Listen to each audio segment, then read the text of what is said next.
Good morning, everybody. Good morning. Today, Good morning. okay, uh, you may turn off your speaker so that you can hear me. I'm going to talk on this very famous discourse called Seven Jatilas. Jatilas means those who are wearing a turban on their head. Normally, they are called Jatilas. Jata is the turban that they wear on their head. So on one occasion, the Blessed One was dwelling at Savatthi in the Eastern Park in the mansion of Megara's mother. Megara's mother is another name for Visakha. Visakha is the most generous lay disciple of the Buddha who had attained the extreme entry at the very first time she met the Buddha when she was 7 years old, because she has done a lot of merits in her previous life. So he was in that uh, park, in the mansion, the one she built for the Buddha, called Pubbarama. Now on that occasion, in the evening, the Blessed One had emerged from his seclusion and was sitting by the outside gateway. After lunch, Buddha would meditate for a while and then got up from that meditation and was sitting outside. Then King Pasenadi Kosala approached the Blessed One, paid homage to him, and sat down to one side. It was the habit of King Kosala, Pasenadi Kosala, to go and meet the Buddha almost every day. So this is one of his regular daily visit of the Buddha. And now on that occasion, seven jatilas. Seven jatilas means seven uh, mendicants who are wearing turbans. Seven of them. Seven nigantas. Nigantas are two types. One is Shvetambara and other is Digambara. Here, seven nigantas implies those wearing white cloth, because the next seven are naked ascetics. They don't wear any clothes because they want to live very homeless, simplest life without attachment even to their clothes. That's why they stay naked. And seven one-robed ascetics, and there are only seven who may be wearing only one piece of cloth. And seven wanderers, they are different, but they were wearing clothes, carrying their uh, uh, water container and sticks and so forth. Altogether, 35 of them, seven from each group. And they were distinguished from this with hairy armpits, long hair armpits, armpits with long hair, long fingernails. That was another practice. They don't clip their fingernails. And long body hairs, maybe beard, hair on their chest and on the back and so forth. very long. They never shaved them. Carrying their bundles of requisites.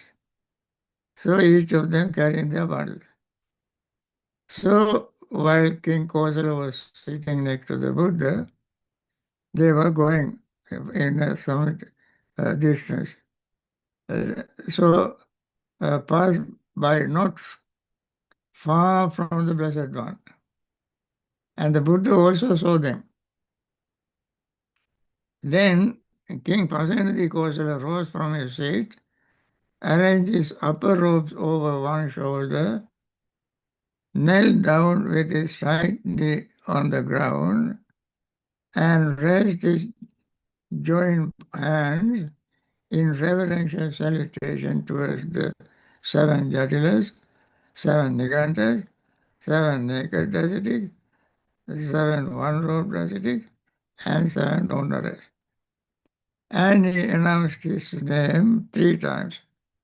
I am King Kosala, Venerable says, Personality Kosala, and 3 times he said. Now, this is one of the customs in India, those days when they want to pay respect to somebody. If they were covering their upper part of the body with one piece of cloth, they arranged it covering only the left shoulder. So the right shoulder, they keep it open. Upper rope over one shoulder. This one shoulder means left shoulder. Just like these days, we monks wear the robe. All people who observe the precept on full moon and new moon days cover their uh, uh, left shoulder. So another thing they did was knelt down with his right knee on the ground. I think you might have seen some people even today in like in Catholic tradition and so forth. They uh, they kneel down, only one right knee on the ground, and the rest is joined hands in lotus, like in lotus bud position, in the reverence and salutation, and paid respect to them. And King Kosala announced their name, announced his name. Venerable says, I am King Kosala, I am King Kosala, and King Kosala, and so forth.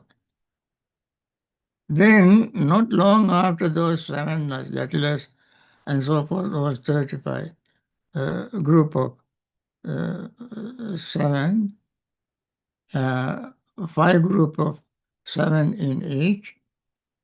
King Pasenadi Kosala approached the Blessed One and paid homage to him, sat down to one side and said to the Blessed One, the Buddha also saw them going. And King Kosala turned to the Buddha and said, those vendors are to be included among the men in the world who are arranged, who are arahants, who have entered upon the path of arahantship. Okay. So he wanted to, uh, he pretended, actually he knew who they were, but maybe to test the Buddha, and he said this.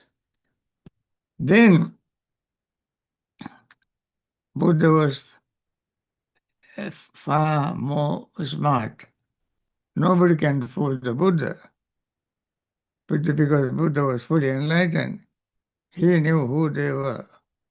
And then great king, being a layman who enjoys sensual pleasures, dwelling in a home crowded with children, enjoying the use of kasi and sandalwood, wearing garlands and scents and unguents, receiving gold and silver, it is difficult for you to know these arahants or these have entered upon the path of arahantship. Now you are wearing, you don't know anything about arahants. You are living a household life among children, enjoying essential pleasures with all luxuries as a king. You cannot know this. And then Buddha gave him a very good lesson. He said to him, it is by living together with someone great king, that his virtue is to be known. And that after a long time, not after a short time. Also, by one who is attentive, not by one who is inattentive, by one who is wise, not by dullard. Now, great king, don't judge people like that. I think the other day I gave a talk on judgment. Don't pass judgment on people. In order to uh, know people, you must associate with the person very closely, living together closely. Because sometimes people pretend to be honest, pretend to be virtuous only for a short period in public. But in private, they may not be so virtuous. And therefore the Buddha said to King Kosala, great king, that his virtue is to be known only through association, living together. And that also is not very short time, for long time. Not after short time, by one who is attentive, paying attention, not one who is inattentive. Moreover, by one who is wise, not by a dullard. So there was a very great ascetic called Bhavana. In Sutta Nipata you can see Para and Vagga. Bhavana had heard he had some problems, so he had 16 disciples and asked them to go and watch the Buddha to see whether the Buddha is fully enlightened, whether the Buddha was virtuous. And these 16 disciples, in this case 35, anyway, 16 disciples went to where the Buddha was and associated with him for 7 months. There was another great leader called Purana, and he was almost 120 years old. He also wanted to check the Buddha and send his disciples, and that disciples associated with the Buddha for 7 months, following him like his own shadow. Only then they came to a conclusion, all these students were intelligent, wise. After that many months, they came to know that the Buddha was very holy, virtuous. And therefore the Buddha said, when you uh, talk about a person's virtue, be very careful, associate with it. Don't make partial judgment. And then the Buddha said another thing. It is by dealing with someone great king that his honesty is to be known, and that after a long time, not after a short time, by one who is attentive, not by one who is inattentive, by one who is wise, not not by dullard, just like before. One has to associate with, one has to deal with something. In Pali, it's called manasikara. Manasikara, keep in mind to know someone's honesty. Just like virtue, honesty also, sometimes people can hide, pretend to be honest until their job is got done. When their good job is got done, you can see that they are not that honest. This principle, this way of judging, is applicable for any time, anywhere in the world. You cannot make a mistake. This is the second rule of judgment. Third is, it is in adversity's great king that a person's fortitudes is to be known, and that after a long time, also not short time, attentive or not inattentive but wise. That is when somebody is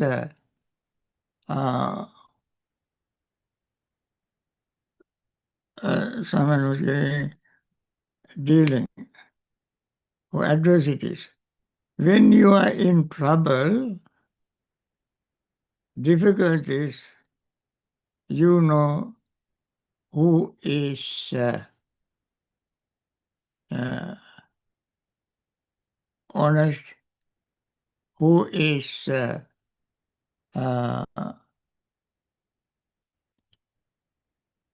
what do you call not taking advantage and coming to help you, not otherwise.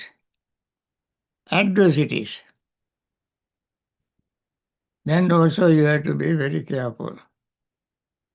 Then the next rule of judgment is, it is by discussion with someone, great king, that his wisdom is to be known, and that after a long time.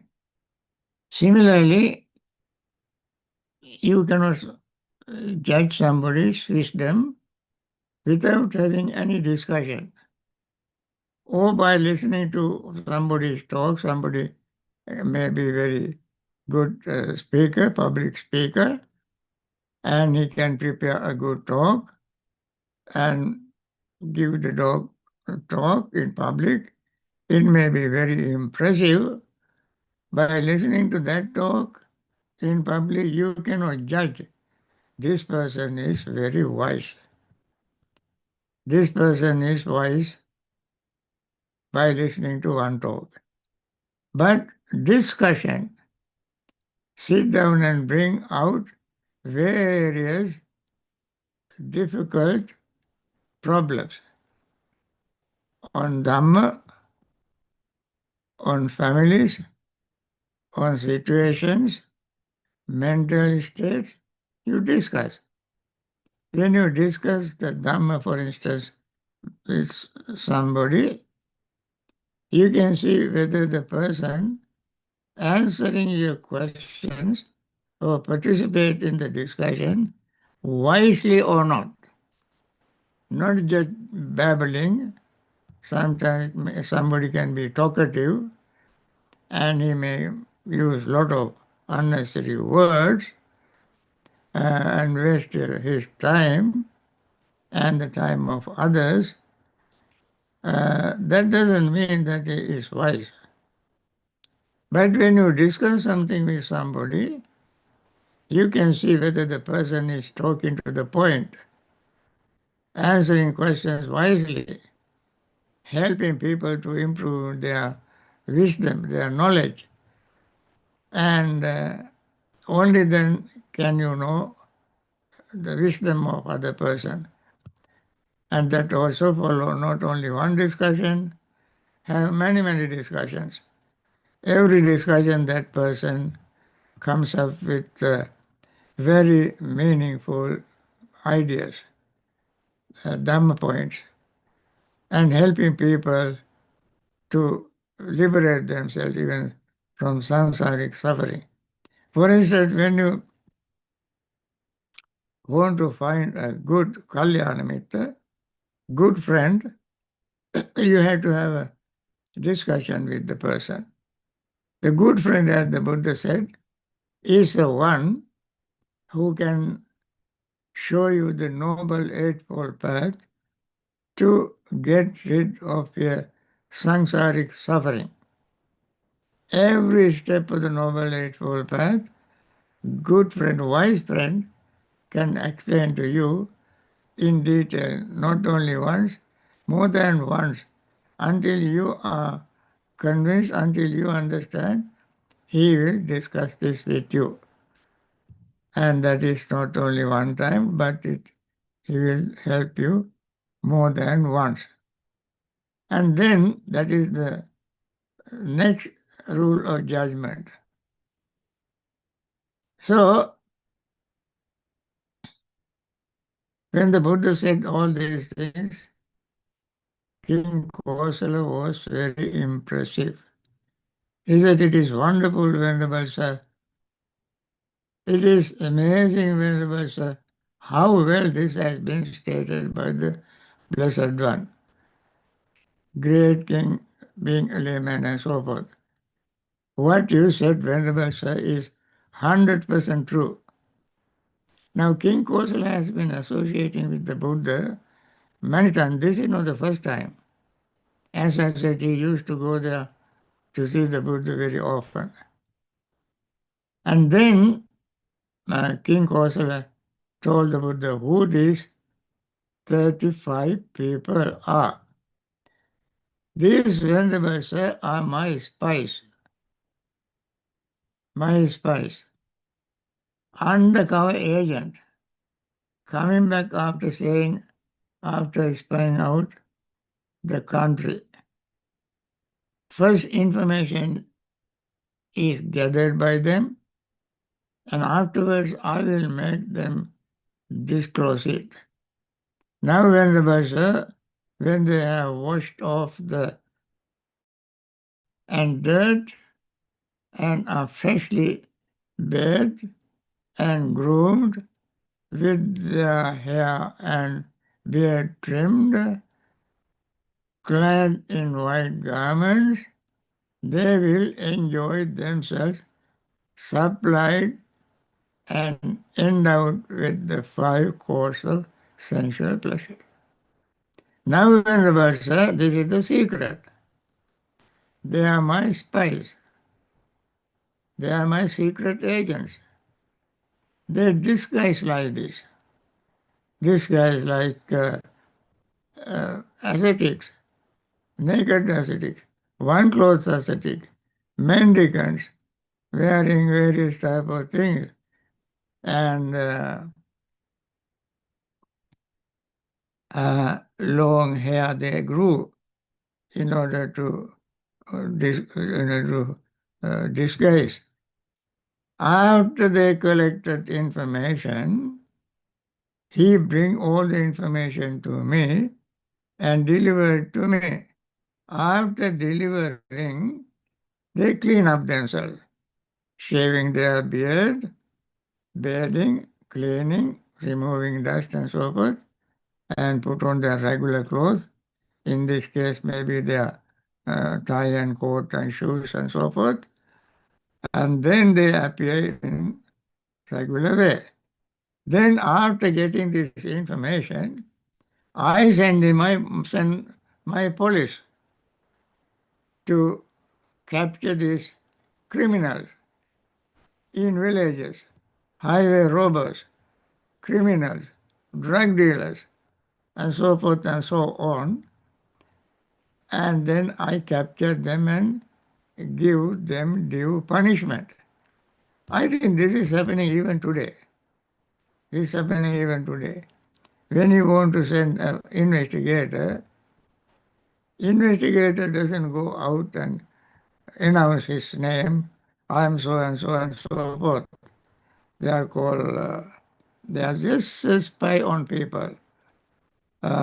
these days they may have their secret cameras and their voice recorders and just move around among the crowds and spy on people, collect information, and then they bring them this all the information they collected and report to the headquarters. And then they know what to do after that. Then the Buddha said, so the Buddha said in conclusion, a man is not easily known by outward form. Outwardly, person may be very holy looking, noble looking, or gentleman looking. Nor should one trust a quick appraisal. In the guise of well-controlled, uncontrolled men moved in the world, in this world. So pretension is very easy for people to uh, pretend outward appearance. Don't don't use outward appearance to judge people. We must know people in their people's virtues, wisdom, their honesty, and their knowledge. All this through association. So Buddha said, like a counterfeit earring made of clay, like bronze halfpence coated with gold. Now, counterfeit, sometimes gold, sometimes people make pieces of some metal look like gold, but they are not real gold. So you go to test gold, test that particular piece that seems to be gold, you test it, burn it, hammer it, put on an anvil and take a hammer it, cut it, and try. And then only can you decide, can you come to a conclusion that this is a real gold or artificial gold. And Buddha said, now earring made of clay, but outside it is applied gold leaves, painted gold color. So outside it looked like gold, like a bronze halfpence coated with gold. So some move among about in disguise, inwardly impure, outwardly beautiful. That's a very beautiful statement. Outwardly, person looks very beautiful, very honest, very simple, and gentleman or ladylike. But inside, there are a lot of impurities. So the Buddha said, Buddha gave very beautiful advice to the king. Perhaps the king,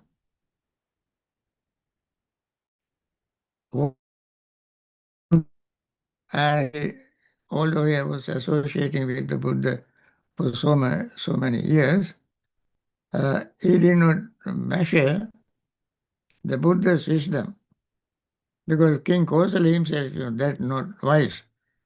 King Kosala is known for his gluttonous eating, becoming obese.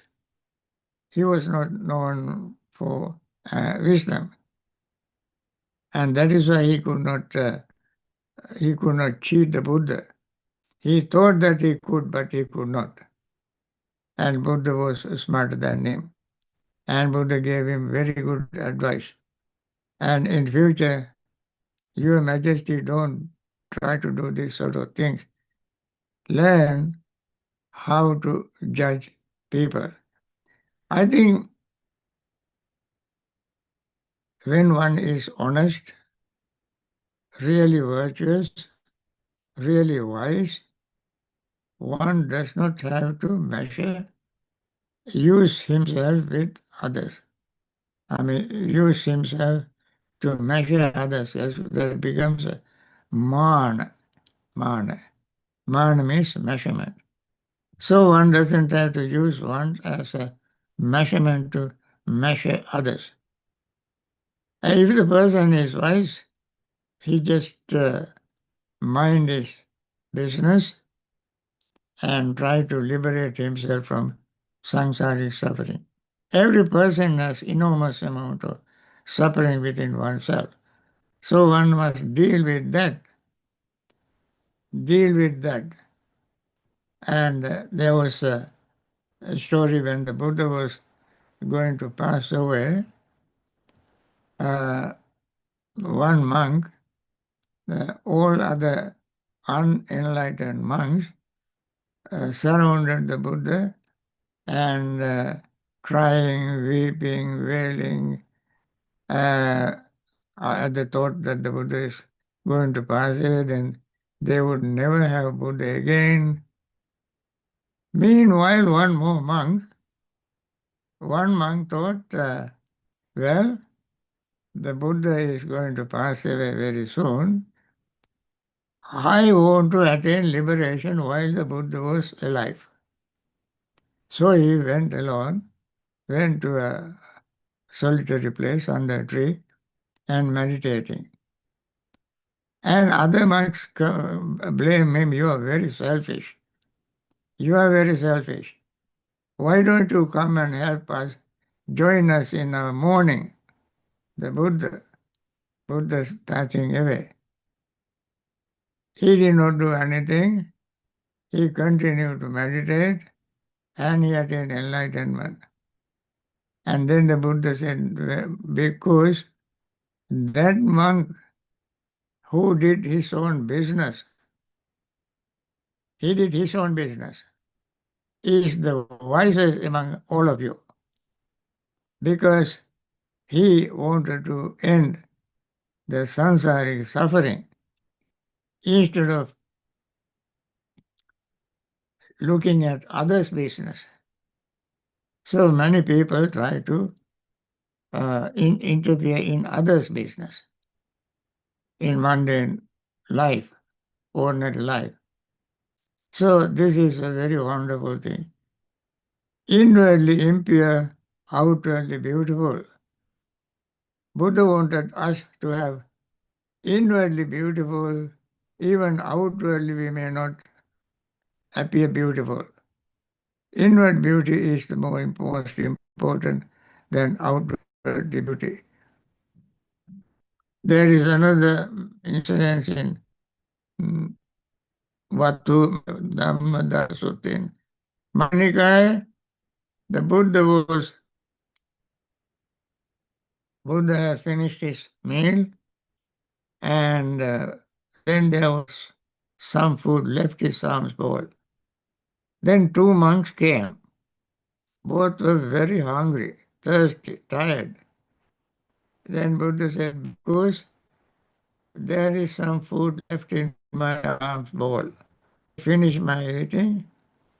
If you like to eat, you eat.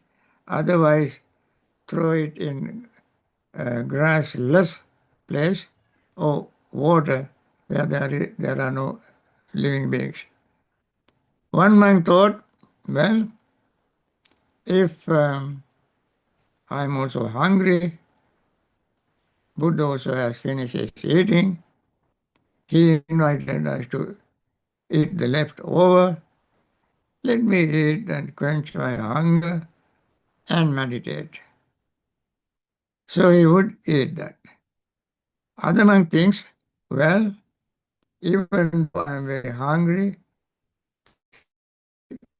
I want to spend this time meditating. And I want to liberate myself.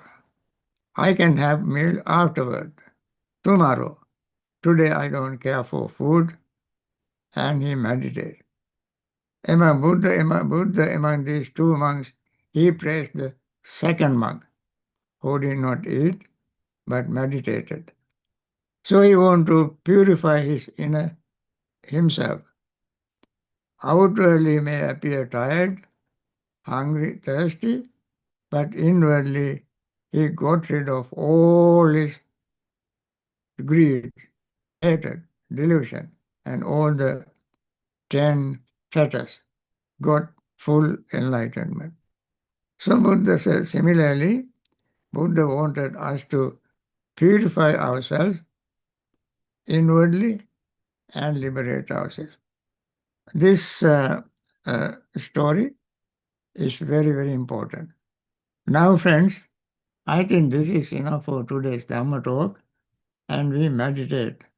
Now we have a few minutes to meditate, about almost 25 minutes.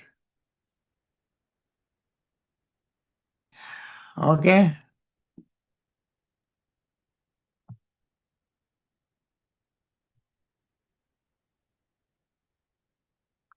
All right.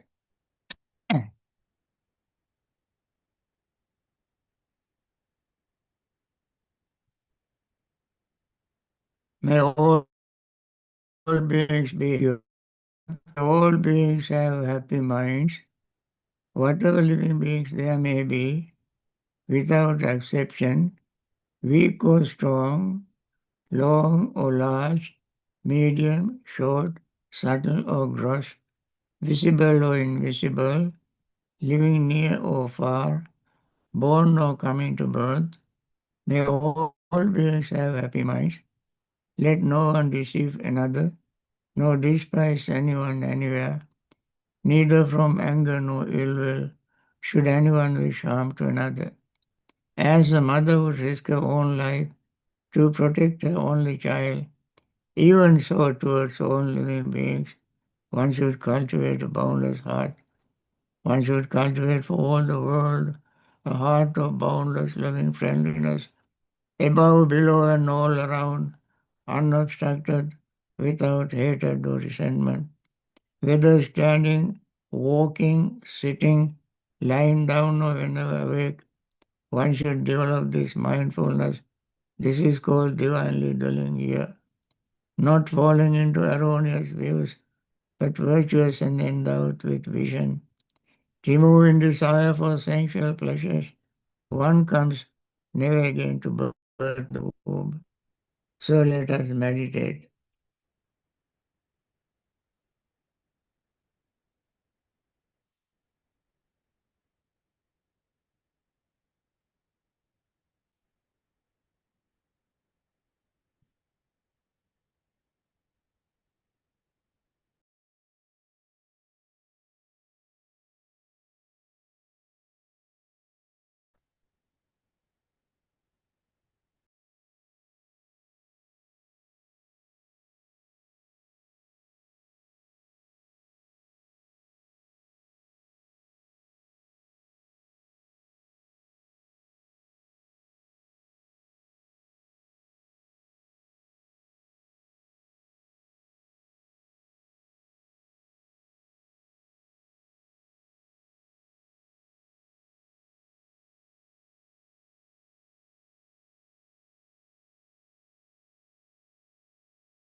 By means of these meritorious deeds, may I never join with the foolish. May I join always with the wise until the time I attain Nibbana. May the suffering be free from suffering. May the fear-struck be free from fear. May the grieving be free from grief. So too may all beings be, from the highest realm of existence to the lowest. May all beings arisen in these realms, with form and without form, with perception and without perception, be released from all suffering and attain to perfect peace. Excellent, excellent, excellent. So friends, we started our meditation with metta and end with metta. That is very good way of practicing meditation. Now may all those who are in hospitals suffering from various diseases, may they recover very soon, return to their normal life, continue the practice of Dhamma, and liberate themselves from samsaric suffering. May all the doctors, nurses, and hospital staffs who are taking care of these people with compassion also find time to practice Dhamma, practice meditation, and liberate themselves from samsaric suffering. May all those who have lost their loved ones during hospital time, home, wherever and whenever, may still be grieving. May they understand the nature of life, that everything is impermanent, and try to practice meditation and liberate themselves from samsaric suffering. May all those who are in trouble spots in various places, war zones, poverty-stricken, discriminations, and so on, may they also find time to practice Dhamma, practice meditation, understand the nature of greed, hatred, and delusion, and liberate themselves from samsaric suffering. May all those who are in the northern direction, northeastern direction, eastern direction, southeastern direction, southern direction, southwestern direction, western direction, northwestern direction, up and down below. May all beings be well, happy, and peaceful. May they all attain liberation, and then finally they all attain Nibbana. With this, friends, I want to end this today's session, and we'll see you tomorrow morning, and come up with your questions. At this time, I'll be happy to answer your questions. Okay? Thank you very much. Thank you, Bhante. Thank you, Bhante. Bhante. Sadhu, sadhu, sadhu, sadhu. Thank you. Thank you so Sadhu, much. sadhu. May you be well and have Purnima good health. Nichai. Okay. Saranai. Okay.